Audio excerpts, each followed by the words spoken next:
बोलिए।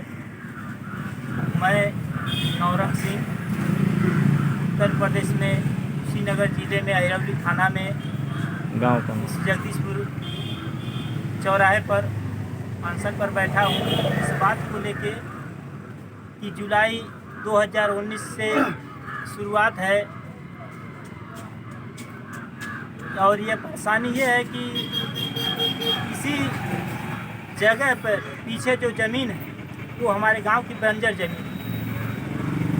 उस ज़मीन को कब्जा करने के लिए उसके बगल में संतोष पांडे नाम का आदमी घर बनवाया 2 डिसमिल के जगह पे 2.5 डिसमिल।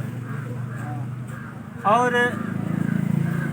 ये जुलाई 2019 में उस पुलिस वालों को, उस समय पुलिस थे थाना अध्यक्ष के राणा और नायब दरोगा दिग्विजय सिंह, ये सब पैसा लिए थे।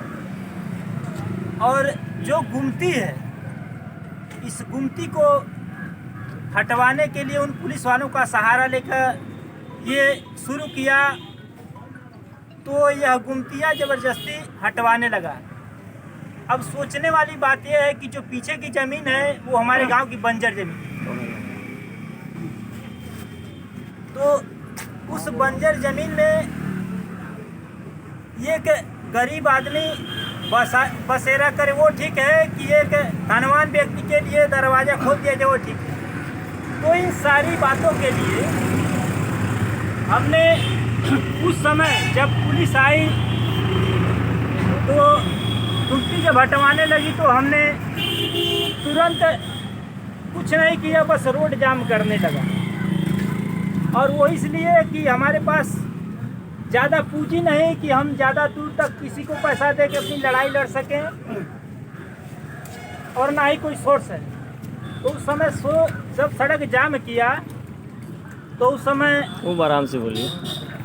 वही पुलिस वाले हमको पकड़ के उसी के घर में बंद करने का प्रयास किए, लेकिन हमारे अंदर जो हिम्मत थी तो उस हिम्मत की बदौलत और साथ ही एक विश्वास था मोदी जी पे, तो मैं उनका नाम ले लेके छुड़ाने का प्रयास किया।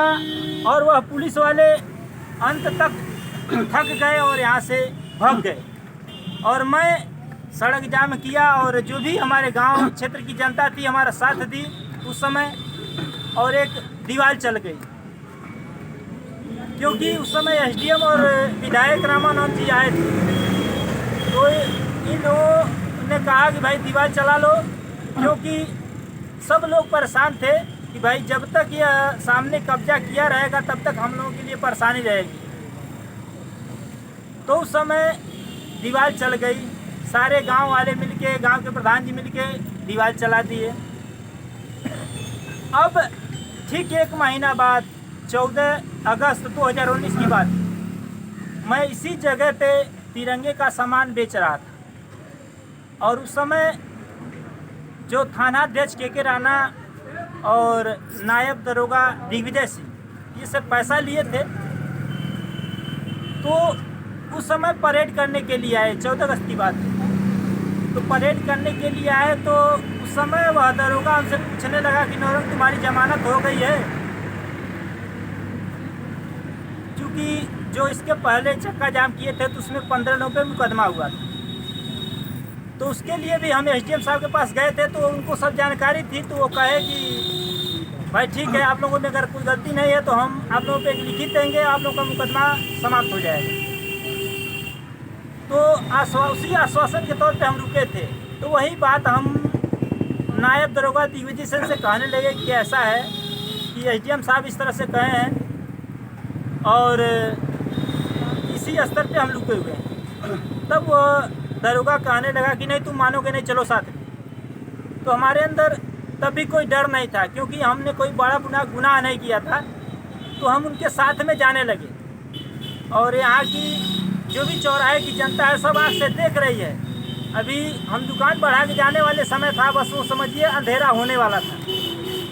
तो उसी समय में हमको साथ में लेके चले गए, और थाने पर ले जाने के बाद उसी 14 अगस्त की रात को एक कमरे में बंद करके वही थाना अध्यक्ष के राणा और नायब दरोगा दिग्विजय सिंह हमको इतना मारे कि हम अपना दर्द बयां नहीं कर सकते। और हम टी शर्ट भी तिरंगे में पहने हुए थे, वो टी शर्ट भी रखे हुए हैं। तो तिरंगे में टी शर्ट पहने हुए थे और मार के जब सुबह हुई तो परिचय का वो सिपाही संजय नाम था, वो आया और कहने लगा कि नौरंग तुम्हारी जमानत हो गई है और यहाँ दस्तखत कर दो, तुम्हारी अब जमानत हो गई। तो हमारे अंदर दो बातें आ गई। एक ये कि वह पुलिस वाले पर एक विश्वास था, क्योंकि हमारे जो पापा बनाए तो पेंटिंग भी दिखा दीजिए। तो ये देखिए फूल लगा हुआ है, अभी तक उस टी शर्ट को रखे हुए हैं। यही टी शर्ट है तिरंगे में जो पहने हुए थे उस समय। तो उस समय जब सुबह हुई तो हमको वही पुलिस संजय आया और कहा कि नौरंग यहाँ दस्तखत कर दो, तुम्हारी जमानत हो गई। तो हमको एक विश्वास हो गया। हम एक आर्ट पेंटर का काम करते हैं और ये आर्ट पेंटिंग अपने हाथ से बनाए सोच के, जिस तरह से हमको कमरे में बंद करके मारा गया। और बताइए आप लोग। इसके बगल में जो फिगर देख रहे हैं आप लोग, तो जब हम जेल चले गए तो 2 दिन बाद हमारी गांव एवं क्षेत्र की जनता आवाज़ उठाई थी, लेकिन उसमें भी साजिश रच दिया गया। वह संतोष पांडे अपने घर में कुछ प्लास्टिक का सामान जला उला के, आगजनी दिखा के, DSC बुलवा के 150 लोगों पे मुकदमा कर दिया गया और 8 लोगों को जेल में भेज दिया गया, जिसमें हमारी पत्नी जी भी थी। और मैं जेल में 15 दिन तक, हमको कुछ अच्छा नहीं लग रहा था, तो खाना पीना नहीं खा रहे थे। तो उस समय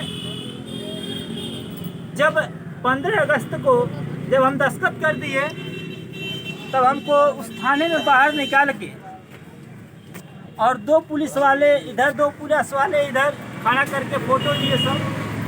और फोटो लेने के बाद फिर एक गठरी थी झोले में और एक कपड़े की गठरी। तो हमको नहीं पता था ये क्या है, वो हमको पकड़ाने लगे कि ये पकड़ो, फोटो लेना है। तो हमको डर लगा कि लगता है ये हमको फंसा रहा है। तब हम ये बतिया कहे तो थानाध्यक्ष कहा कि तुम्हारा काम हो गया। तब हम डर गए कि लगता फंसा दिया। तो हमको तुरंत एक टेम्पू बुलवा के उसमें बैठा के देवरिया जेल में डलवा दिया। तो हमारे बारे में हमारे गांव एवं अगल बगल की क्षेत्र की जनता जानती थी कि हाँ, मैं एक आर्ट पेंटिंग का काम करता हूँ। तो सबसे पहले हमारे घर वाले उस थाने पर गए पता करने के लिए कि यह नौरंग कहाँ है, हमारा भाई कहाँ है, हमारा लड़का कहाँ है। तो वहाँ जाके पूछने लगे तो वह थाना अध्यक्ष कहा कि भाग जाओ, नहीं तो तुमको भी 420 में उठा के बंद कर देंगे। तो ये सारी बातें जानने के बाद यह जनता ये सोचने लगी कि आखिर क्या हो गया नौरंग को, क्या कर दी ये सब, यहीं पर पकड़ के ले गए, आखिर हुआ क्या। और दूसरे दिन पेपर में निकलवा दिया गया, गाजे में फंसाया गया है। अगर हम गाजे में फंसे तब यह जनता जानी तो ये गुस्सा हो गई कि हमसे बात नहीं हो रही। तो जब हमसे बात नहीं हुई तब यह जनता गुस्से में आके इस चौराहे पर सड़क जाम की। जनता कुछ नहीं की, केवल सड़क जाम की, लेकिन वही आगजनी दिखा के फंसा दिया गया। 150 लोगों पर मुकदमा कर दिया गया और 8 लोगों को जेल भेज दिया गया। तो तब से लेके मैं आज तक योगी जी के पास गया। योगी जी के पास भी जाने पर योगी जी अब उनके कानों में क्या कौन का कैसे पहुंचाया हमको इससे मतलब नहीं, लेकिन हम योगी जी के पास गए। ये 18 सितंबर 2019 की बात है। तो उस समय योगी जी कहने लगे कि तुम नेतागिरी करते हो। जनता दरबार लगी थी, यही जी गोरखपुर की बात है। तो हम बोले महाराज जी आप पहचान नहीं रहे, हम वो पेंटर हैं जो आपको फिगर बना के दिए थे, देखिए बना कर लाए हैं। लेकिन फिर भी वो ध्यान नहीं दिए इस बात को कि वही पेंटर है बस यही की बात रटने गए कि तुम नेतागिरी करते हो। अब उनके कानों में कौन गलत सूचना पहुंचाया या नहीं पहुंचाया, हमें इससे क्या मतलब है। हमको न्याय चाहिए, हम न्याय के लिए उनके पास गए। तो ये उनकी गलती कहें या उनके बताने वालों की गलती कहें, हमें इससे क्या मतलब, हमको तो न्याय चाहिए। तो हम आने के बाद माननीय अखिलेश जी के पास गए थे और वहाँ ने हमारी बात भी सुनी और नहीं खड़ा रहा। यहाँ के सीओ से बात किए, सीओ जांच आया, लेकिन वो सीओ जांच करके चुप बैठ गया। उसके बाद हमको अंदर ये शक लगा कि सब मिले हुए हैं। तो फिर 23 नवंबर 2019 को लखनऊ में आमरण अनशन के लिए सबको सूचना देकर बैठे अनशन पर। इको गार्डन में, लखनऊ इको गार्डन में हम अनशन पर बैठे थे 23 नवंबर से 28 नवंबर तक। जब हमारा तबीयत बिगड़ने लगा तब वहाँ की पुलिस हमको पकड़ के ले जाके बोतल चढ़ाया और उसके बाद वहाँ के पुलिस मुख्यालय पर ले जाके, नाम नहीं याद आ रहा है, महिला थी एडीजी, उन्होंने हमारी बात सुनी और कहा कि बेटा ऐसा है 10 दिन समय दो, तुम्हारी जांच हो जाएगी। तो हमने कहा ठीक है 10 दिन का हम 15 दिन समय दे रहे हैं। और उसके बाद वहाँ से हम चले आए और वह जांच फिर यहाँ से उठा के महाराजगंज ज़िले में वहाँ के सीओ जांच करने के लिए यहाँ पर आए, इसी जगदीशपुर चौराहे पर। तो उस समय हमारे जो भी जनता थी मौके पर मौजूद, सारी बातें अपनी रखी, कही, यहाँ तक कि लिखित हुआ, उस पर दस्तखत भी हुआ था, उसका फोटो भी रखे हैं। दिखाइए वो कॉपी दिखाइए। नहीं तो मोबाइल में है। अच्छा ठीक है, चलिए ठीक है। तो उसका फोटो भी रखे। फिर उसके बाद दिन गुजरता गया तो हमारे अंदर एक घाव बन चुका था, मानसिक घाव बन चुका था। तो हम फिर से 30 मार्च को दिल्ली में अनशन पर बैठने के लिए सबको सूचना दे दिए 20 फरवरी 2020 को। तो अब 23 मार्च को लॉकडाउन लग जाने की वजह से हमारा अनशन नहीं हो पाया। फिर आज तक लॉकडाउन ही लगा रह गया और आज के समय में कई बार हमको मारने का प्रयास किया। और हाँ, एक चीज़ भूल गए, 28 मई 2020 को इसी जगदीशपुर चौराहे पर पेट्रोल पंप है, वहीं पर वही संतोष पांडे और उसका लड़का नितिन पांडे और उस संतोष पांडे का बाप जयंत्री पांडे, ये सब मिलके हमको मार रहे थे। और जनता यहाँ की डरी हुई और मात्र इसीलिए वह सबके अंदर दहशत फैलाना चाहता था। तो हमको मारने का प्रयास किया, लेकिन मारा जरूर, लेकिन हमारे पास कोई ऐसी चोट नहीं लगी थी कि जिसके वजह से हम उस पर कोई कड़ी कार्रवाई करें। लेकिन फिर भी उस समय थानाध्यक्ष के पास गया तो FIR नहीं लिख रहे थे और जो CCTV फुटेज था उस पेट्रोल पंप का, तो पेट्रोल पंप मालिक भी ये कहे कि ऐसा है, एक लिखित लाइए थाना से, हम तभी आपको फुटेज दे सकते हैं। तो उसी बात को लेके वहाँ पर बैठ गए।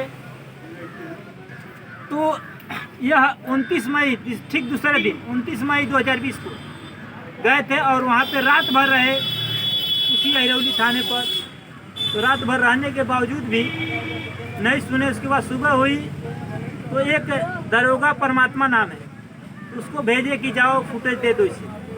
तो वह फुटेज देने के लिए हमको आया इस पेट्रोल पंप पर और फुटेज देने की बात हुई तो फुटेज तो दिया, लेकिन वह फुटेज हमारे पेन ड्राइव में नहीं चल रहा। तो उसके बाद उस बात को लेके पेट्रोल पंप मालिक के पास फिर से कहा कि भाई वह फुटेज चल नहीं रहा है, हमसे फिर से दे दीजिए वो। तो फिर वह पेट्रोल पंप मालिक बोला है कि नहीं, तुमको नहीं मिल सकता है और थाने पर से ही जब कोई आएगा तो मिलेगा। तो हमको संदेह हुआ इस बात की कि लगता है ये भी मिले हुए हैं। तो मैं उस समय आपातकालीन आमरण अनशन रख दिया उसी जगदीशपुर पेट्रोल पंप पर। उसका भी आपको हम दृश्य दिखाएंगे। तो आमरण अनशन किए तो तीसरे दिन एक वीडियो बना के डाले फेसबुक पे, तो जनता हमारी सोशल मीडिया हमारी आवाज़ बनी और हमारी वीडियो को वायरल किया। जब वायरल हो गया तो एक पड़ौना से पत्रकार जी थे, फ़ोन करने लगी और बताए कि बताइए भैया जैसे जैसे होता है। तो थोड़ी देर में वह पेट्रोल पंप मालिक कहने लगा कि भाई हमारे अंदर कोई गलती नहीं है, क्योंकि उस फुटेज में 4 दिन पीछे का डेट दिखा रहा था। घटना 28 तारीख को थी और तारीख 24 दिखा रहा था। तो वह कहने लगा कि आज भी देखिए भाई गलती नहीं है।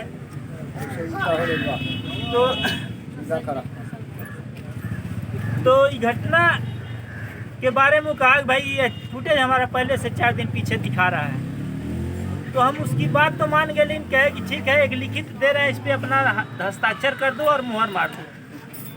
तो एक लिखित दिया, तो वो लिखित पे हस्ताक्षर दस्तखत मार दिए। उसके बाद वहाँ थाना अध्यक्ष फ़ोन करने लगे कि आओ और अपना फुटेज ले जाओ। तो वहाँ जाने के बाद फिर से प्रयास किए हमको डराने का कि नहीं फुटेज नहीं मिल सकती। तो हम बताएं कि भाई आप ऐसा क्यों कह रहे हैं, लेना है तो भी बता दीजिए, नहीं लेना है तो भी बता दीजिए, क्योंकि ये बात आगे पूछ रहे पत्रकार जी, उनको बताना है। तब वो उनके अंदर थोड़ा सा भय हुआ, रख दीजिए, हो गया। थोड़ा सा भय हुआ और कहे कि ठीक है। 5 मिनट में वो फुटेज भी दिए, FIR भी दिए। और FIR फुटेज देने के बाद वहाँ से हम वापिस आए। तो फिर से सोचिए, पहले तो इतने प्रताड़ित थे और फिर बीच में ये हमारे साथ जो मारा हमको उस जगदीशपुर पेट्रोल पंप पर, तो हमारे अंदर भी एक भय हो गया कि कभी भी किसी के साथ कुछ भी कर सकता है।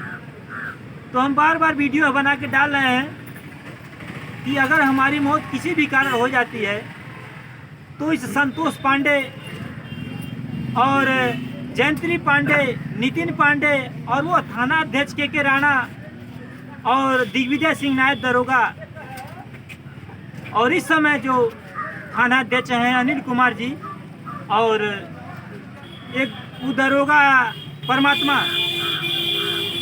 आज तक ये पुलिस वाले ये नहीं सोचे कि जनता कहाँ जाएगी।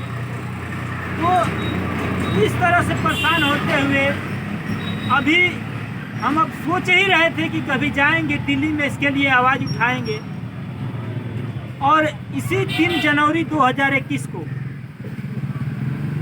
इसी चौराहे पर आकर इसी ज़मीन में, जो ज़मीन वह कब्जा करना चाहता था, अपनी गाड़ी खड़ा करके कुछ सामान लेना था, वही लेने जा रहे थे।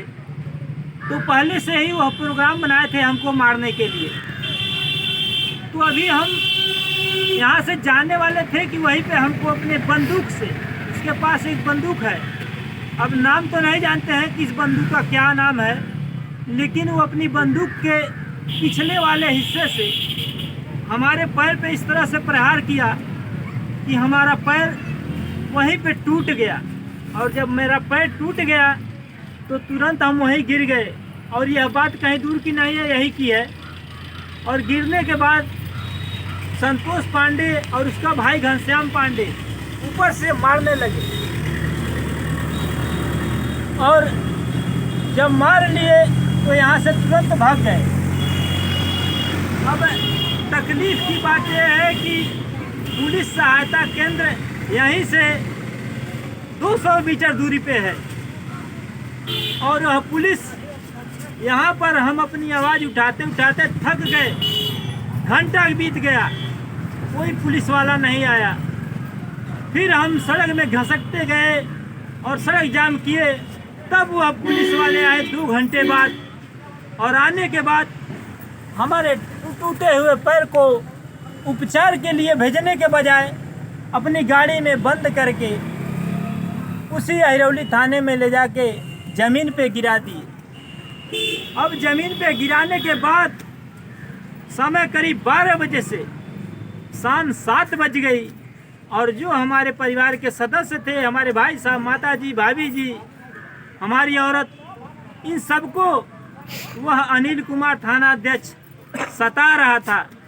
उतना देर तक 12 बजे से शाम 7 बज गई और जब इतना गुजर जाने के बाद हमारे ही गांव के कुछ वरिष्ठ लोग पहुंचे जो एम्बुलेंस के लिए फ़ोन किए और एफआईआर के लिए भी इस बात को कहे,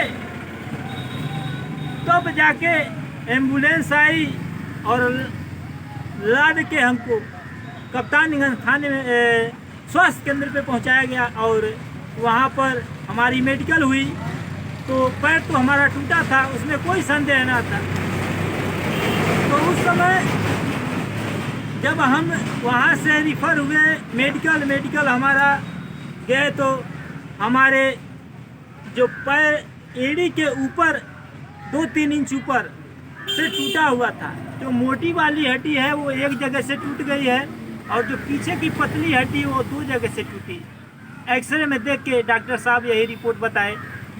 तो उस समय कच्चा प्लास्टर हुआ, फिर पक्का प्लास्टर हुआ, लेकिन हमारे अंदर जो पहले से जिद थी कि हम अनशन करके उस चीज़ को न्याय दिलाएंगे, तो एक घटना और हो गई हमारे साथ। तो उस समय जो एफआईआर भी लिखा गया था थाने पर, तो उस समय एफआईआर हमारी मर्जी से नहीं लिखा गया, ज़बरदस्ती हमसे दरखास्त लिखवा के अपने हिसाब से एफआईआर लिखा गया। तो जब यह पैर टूटने की बात हुई तभी हम सबसे कहने लगे, अपने गांव के वरिष्ठ जो भी हैं, कि भाई देखिए ऐसे आदमी से लड़ाई बहुत ज़रूरी है, क्योंकि ऐसे आदमी से सब लोग परेशान हैं और ऐसा आदमी किसी के लिए सही नहीं है। तो इसलिए ऐसे आदमी से लड़ने के लिए हमको एकजुट होना ज़रूरी है। इसके अंदर सबसे बड़ी ताकत यही है कि लोगों के अंदर डर फैला के जीना। और हम जानते हैं कि ये वो गुंडा नहीं है जो किसी को मार देते हैं, कत्ल कर देते हैं। ये वो गुंडा है जो लोगों में दहशत, झूठा दहशत फैला के आपने किया था ना, अपनी जिंदगी जीता है। अब कल फ़ोन कीजिएगा, कल फ़ोन कीजिएगा, अभी बाहर आ गए हैं। यही दिमाग में घुस गया कि जो अनशन हम दिल्ली में करने वाले थे वो अनशन अब इसी जगह पे करेंगे। तब सब लोगों से एक दरखास्त बनवाया, क्योंकि हमारे पास उतना शिक्षा नहीं किए हैं।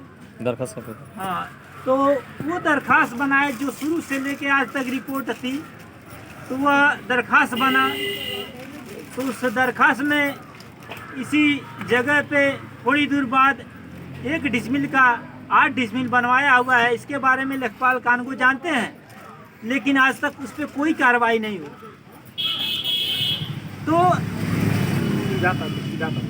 इसे अनशन के लिए यहाँ से लेके